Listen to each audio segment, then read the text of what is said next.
Sir இன்னைக்கு அமித்ஷா அவர்களை பார்த்திருக்கிறீங்க, என்ன முக்கியமான சந்திப்பு நடந்துச்சு? மாண்புமிகு உள்துறை அமைச்சரையும் மாண்புமிகு பியூஷ் கோயல் அவர்களையும் சந்திச்சோம். இந்த முறை நாங்கள் வந்தது இந்த தேர்தலில் எப்படி தேசிய ஜனநாயக கூட்டணியில் அடுத்த கட்டமாக திமுகவை வீழ்த்துவதற்கு எங்கள் கூட்டணி 234 தொகுதிகளிலும் எவ்வாறு செயல்பட வேண்டும் என்பதை பற்றி அவருடைய கருத்துக்களை கேட்டுவிட்டு வந்திருக்கிறோம். டெல்லிக்கு நாங்க வந்தா பிடிக்கலையா அவங்க திமுக ஆயிரம் பேசுவாங்க. அவங்க என்ன டெல்லியில எங்க மந்திரியா இருந்து அசிங்கப்பட்டவங்க நமக்கு தெரியாதா? எல்லாரும் அரெஸ்ட் ஆனது என்ன ராமகிருஷ்ணன். அதனால இப்ப உங்களுக்கு தேசிய ஜனநாயக கூட்டணி பாஜக தலைமையிலான கூட்டணி. அங்க தமிழ்நாட்டில் தேசிய ஜனநாயக கூட்டணிக்கு திரு இபிஎஸ் அவர்கள் அதிமுக தலைமை தாங்குது. பிஜேபிங்கிறது ஒரு தேசிய கட்சி. அவர்களை சந்திக்கணும்னா ஒவ்வொரு முறையும் உள்துறை அமைச்சர் சென்னையில் உட்கார்ந்து திரு பியூஷ் கோயல் அவர்கள் சென்னையில் உட்கார்ந்து எல்லாத்தையும் பேச முடியாது. அதனால திரு இபிஎஸ் அவர்கள் ஹோம் மினிஸ்டரை பார்த்து அவங்க பிஜேபி தொகுதிகளை பத்தி பேசியிருப்பாங்க, பேசியிருக்கலாம், எனக்கு தெரியல. நான் வரல, அவர் பேசினார்ல. நீங்க இப்ப தொடர்ந்து இப்ப எங்கள்கிட்ட என்ன பேசினார்னா, நாங்க சீட் ஷேரிங்க பத்திலாம் எதுவுமே பேசல. அதெல்லாம் அங்க 4 நாள்ல நாங்க உள்துறை அமைச்சர்கிட்ட பேசினுடைய கருத்து அதெல்லாம் இப்ப சொன்னேன். அதுதான் சொன்னேன். நம்ம இந்த தேர்தலை எல்லா கட்சிகளும் 234 தொகுதிகளில் எப்படியெல்லாம் நாம் அதை எதிர்கொள்வது, பீகாரில் அவங்க எப்படியெல்லாம் தேர்தலை எதிர்கொண்டு மாபெரும் வெற்றி பெற்றார்களோ அதுபோல இந்த தேர்தல்களில் நடக்க இருக்கின்ற 26 தேர்தலில் நமது தேசிய ஜனநாயக கூட்டணி எப்படி ஒற்றுமையுடன் எல்லா தொகுதியும் செயல்பட வேண்டும் என்பது சம்பந்தமாக பேசுவதற்கு தான் என்னை அழைத்திருந்தார்கள். அதை பற்றி நான் தான் போட்டியிடல, ஏற்கனவே சொல்லிட்டேன். ஒருத்தர் இப்போ முதல்வர் மு.க. ஸ்டாலின் ஆகட்டும், இவங்க எல்லாருமே அறிக்கையாகவும் கொடுத்திருக்காங்க, டெல்லி தான் எல்லாத்தையும் ஆட்டி படைக்குது அப்படின்ற ஒரு மிக முக்கியமான குற்றச்சாட்டை முன் வச்சிருக்காங்க. இது எப்படி பாக்குறீங்க? அவர் இன்னொன்னு சொல்லியிருக்காரு, முதலமைச்சர் பயத்துல இருக்காருன்னு தெரியுது. நாங்களாம் டெல்லிக்கு வந்தாலே அவர் பயப்படுறாருன்னு தெரியுது. இப்ப போய் என்ன தமிழ்நாட்டுக்கு வர வேண்டிய நிதிகளை பெற்று தர மாட்டார்களான்னு நீங்க டெல்லியோட சரியான ஒரு புரிதல் இல்லாமல் நீங்க குழாயடி சண்டை மாதிரி அவர்கள்ட்ட போடுறப்ப தேர்தல் ஆணையம் நோட்டிபிகேஷன் ஆனதுக்கு அப்புறம் நாங்க எப்படி நிதியை பெற்று தர முடியும்? இது தேர்தல் காலம், தேர்தல் அறிவிக்கப்பட்டது. இந்த நேரத்தில் நாங்க தேர்தலை எப்படி திமுக வீழ்த்துவதற்கான எங்களுடைய ஸ்ட்ராட்டஜி என்னங்கிறத பத்தி தான் நாங்க திங்க் பண்ணிட்டு இருக்கோம். இன்னொன்னு, தமிழ்நாட்டுக்கு வர வேண்டிய நிதிங்கிறாங்களே, இந்த 12 ஆண்டுகள்ல கிட்டத்தட்ட 12 லட்சம் கோடிக்கு மேல் நிதியை மத்திய அரசாங்கம் கொடுத்திருக்கு. இன்னும் சொல்ல போனா 2004 இருந்து 14 வரைக்கும் டிஎம்கே காங்கிரஸ் கூட்டணியில இருந்தப்ப 3 லட்சம் கோடி தான் பணமே வந்திருக்கு.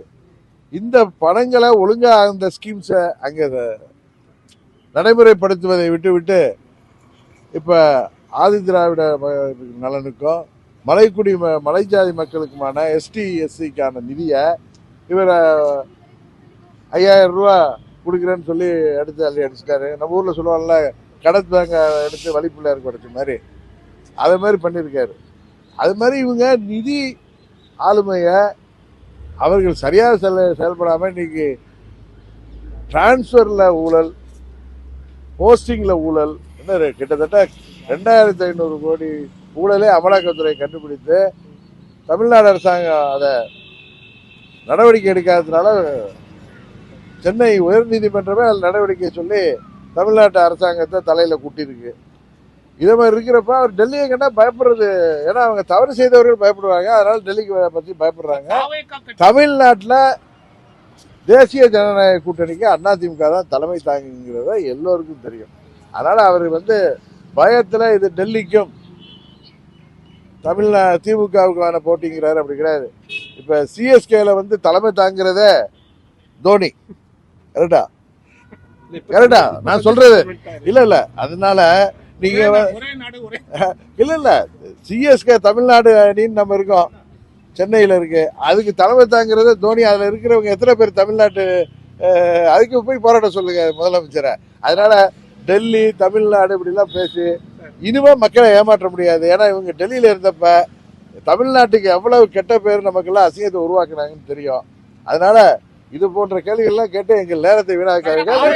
இந்த தேர்தலில் திமுகவை உறுதியாக தோற்கடிப்போம் என்டிஏ கூட்டணி. அதற்கான ஸ்ட்ராட்டஜிகளை பத்தி பேசுவதற்கு தான் நான் டெல்லிக்கு அவர்களை பார்க்கணும்னு கேட்டிருந்தேன். அதெல்லாம் நீங்க தேர்தல் நேரத்தில் பாருங்க. பீகார் போல எல்லாரும் ஒற்றுமையாக இருந்து ஒவ்வொரு தொகுதியில ஒவ்வொரு பூத் லெவல்ல நாங்க ஒற்றுமையோடு இருந்து மக்களை சந்தித்து தேர்தல் பணியாற்றி கட்சி தேசிய ஜனநாயக கூட்டணியில வரும் அப்படின்னு ஒரு எதிர்பார்ப்பு இருந்தது. அது உங்க இல்ல அது உங்க ஊடகத்துல அப்படி ஒரு பொருளையை கிளப்பி விட்டீங்க. நீங்களாவே ஒரு நேரட்டிவ் செட் பண்ணிக்கிறீங்க, அதை எஸ்டாப்ளிஷ் பண்றீங்க. அதை வந்து இபிஎஸ் அவர்களும் மறுத்துட்டாங்க, நயினார் நாகேந்திரன் மறுத்துட்டாரு. வேற யாரும் பேச முடியும்? சார், இப்ப புதுசா கூட்டணி எதுவும் கிடையாது, இனிமேல் எந்த கட்சிகளும் வரமாட்டாங்க அப்படின்னு எடப்பாடி சொல்லிட்டாரு. ஆமா, சசிகலா அவர்கள் புதுசா கட்சி தொடங்கியிருக்காங்க. ஒரு புது கூட்டணி கூட்டணியில கொண்டு வரதுக்கான எதுவும் வாய்ப்பு இல்ல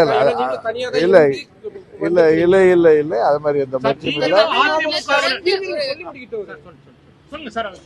அது மாதிரி எந்த முயற்சியும் இல்லை. எங்க கூட்டணி தான் முடிவு அடைஞ்சிட்டு திரு இபிஎஸ் எங்க கூட்டணி தலைவர் சொன்னதுக்கு அப்புறம் அது என்ன திரும்ப கேள்வி? இல்ல எங்க கூட்டணி முழுமை பெற்றிருக்கு. இது பலமான கூட்டணி.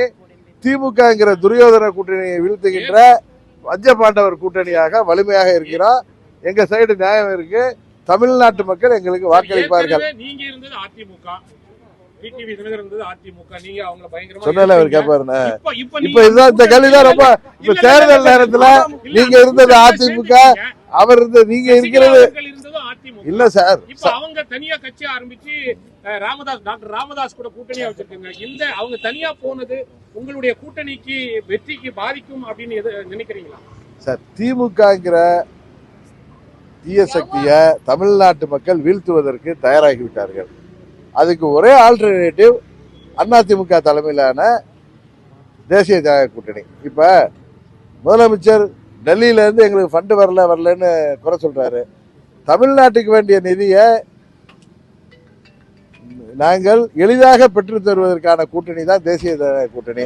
இன்றைக்கு நாங்கள் வந்து உட்கார்ந்து ஸ்ட்ராட்டஜியை பற்றி பேசுகிறோம்ல, நாளைக்கு தமிழ்நாட்டுக்கு ஒரு ஸ்கீம் வேணும்னா நாங்கள் வந்து மாண்புமிகு உள்துறை அமைச்சரையோ மாண்புமிகு பியூஷ் கோயல் அவர்களையோ மற்ற அமைச்சர்களை சந்தித்து அவர்கள் அது நியாயத்தை சொல்லி பெற முடிய இடத்துல நாங்க இருக்கோம். முதலமைச்சர் ஏன் ஒரு குற்றச்சாட்டை வைக்கிறார்? ஒரு நிமிஷம். ஏற்கனவே இருந்த பாஜக போன்ற கட்சிகள் வந்து திமுகவுக்கு எதிராக செயல்பட்ட, அரசுக்கு எதிராக செயல்பட்டாலும் கூட மத்திய அரசு கிட்ட இருந்து நிதியை பெற்றுத் தருவதில் எந்த ஒரு முயற்சி மேற்கொள்ளவில்லை அப்படின்றதுதான் முதலமைச்சருடைய குற்றச்சாட்டு. இல்ல முதலமைச்சர் தப்பான குற்றச்சாட்டு வைக்கிறார். அவர்கள் சரியான நிதி நிர்வாகம் பண்ணாம மத்திய அரசு நிதியை எல்லாம் எந்த திட்டத்துக்கு ஒதுக்கப்பட்டதா இவர்கள் கடை தேங்காவை எடுத்து வலிப்பிள்ளையாருக்கு உடைக்கிற மாதிரி உடைக்கிற காரணத்தினால, இன்னொன்னு கபலீகரம் செய்கிற காரணத்தினால மத்திய அரசாங்கம் யோசித்து நிதியை தருகிறார்கள். அதை தவிர வேற ஒண்ணும் இல்ல. இதுக்கு மேல இதை கேட்டு நீங்க டைவர்ட் பண்ணாதீங்க. இன்றைக்கு நாங்க வந்தது அதெல்லாம் இல்ல சார். இதெல்லாம் உங்களுக்கு நீங்க சொன்ன மாதிரி உங்க டிவில வந்த மாதிரி அதெல்லாம் பொய்ன்னு ஆக போகுது. அதனாலதான் நான் உங்களுக்காக பேசுறேன். இல்ல அதெல்லாம் நாங்க வந்து நீங்க இன்னும் 2-3 நாள்ல எல்லாம் வெளிப்படையா உங்களுக்கு தெரிய வரும்.